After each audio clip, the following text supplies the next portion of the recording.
Hey guys, this is Brian Mounts with the Turf Mechanic brand. Today I want to talk to you about a few things that you can do with your lawnmower that's going to take your lawn to the next level this year. You don't really have to worry about anything else. In this video, we're just talking about lawnmower techniques, the habits that you're going to set into place for this coming year that will make your lawn look better over the course of an entire season. Now, when anyone starts bringing up habits, a lot of times that makes us think, that's a lot of hard. It's hard to change habits. These are easy habits to set into place. We're mowing the lawn throughout the year anyway. These are just little tweaks that are very easy to implement. Now, if you look really closely back here, this lawnmower is set very low.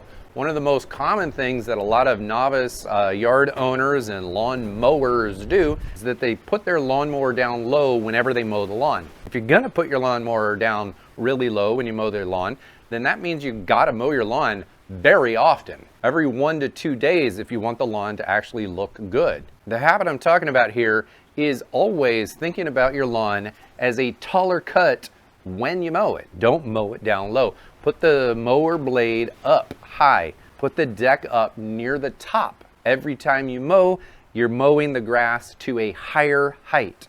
That's going to maintain a tidy look, but a taller cut grass.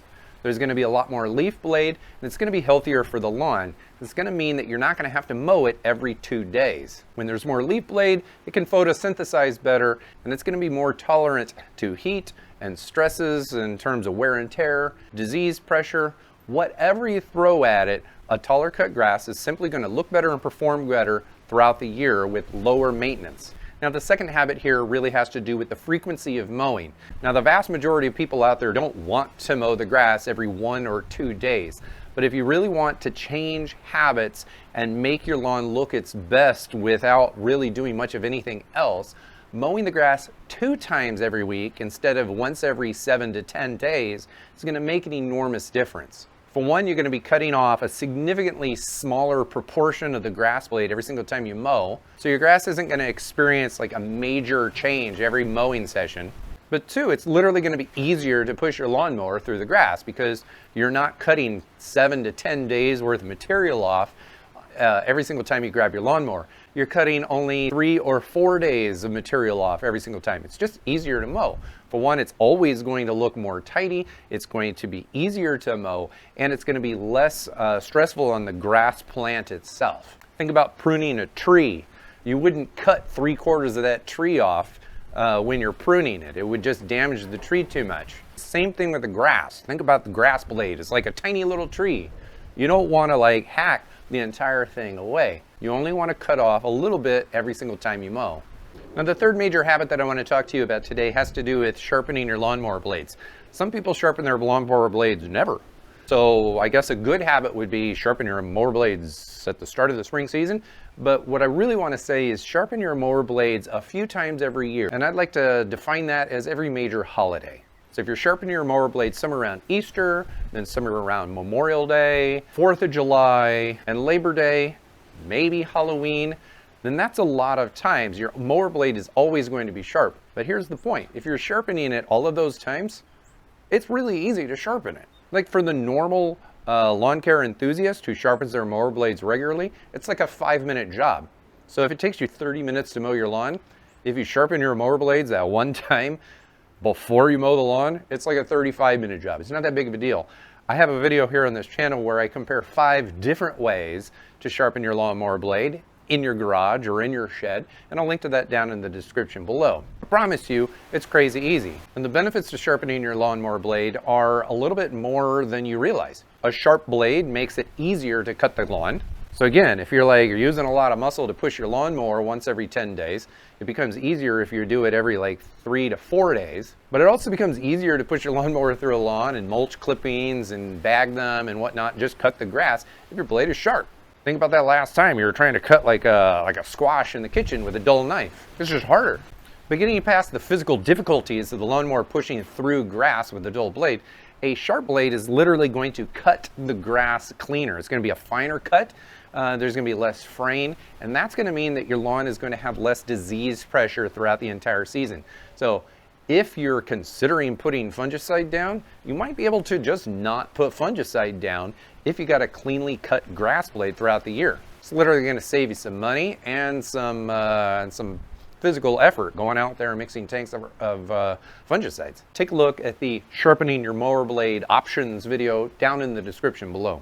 Now, the fourth main habit to put into implementation this year has to do with cutting your lawn in multiple directions. Now, this seems kind of like, it seems kind of wonky, but if the mower blade is always spinning like this and you're always going in the exact same line every single time you mow, then the blade is always pushing grass this way and your wheel tracks are always like matting the grass down in this way. It's always gonna be going in the same direction. And when it's always going in the same direction, if you got grass blades standing up and you're constantly pushing them over like this, what happens? The blades that are getting pushed over like this, they're always going to be laying like this, which means they're always going to be a little bit longer. And they're always going to be kind of like almost on the verge of matting down. So a lot of times, especially when you have moist grass from morning dew or from rain, whatever I don't know, maybe your kids are playing on the sprinklers. If your grass is always leaning down a little bit and then starting to mat itself down, kind of mulch itself down, then you're gonna have decreased airflow in that lawn. It's always gonna stay wet. You might have a little bit of mud underneath it after rainstorms, a little bit longer, but here's the problem. Disease is gonna take hold in those areas. It's literally just not gonna look as good. You're gonna have these like fluffy tufts of grass that don't get cut because they're constantly laying down. So, to combat this, if you're going up this way this week, go the opposite direction the other week. And then maybe every third week, go perpendicular. If you're doing these multiple patterns in different directions, then you're always going to be pushing those grass blades in different directions so that they're just going to want to stand up. You're going to get a better, cleaner cut, more consistent cut throughout the whole season. And if your grass blades are standing upright instead of kind of leaning over to the side, then you're gonna have less disease pressure throughout this season. It's also easier for your lawnmower to cut those blades cleanly as opposed to fraying them as they're kind of like going over the top. Now, this fifth habit to take on this year is really a little bit more on the scientific side, but this is a very palatable version of science.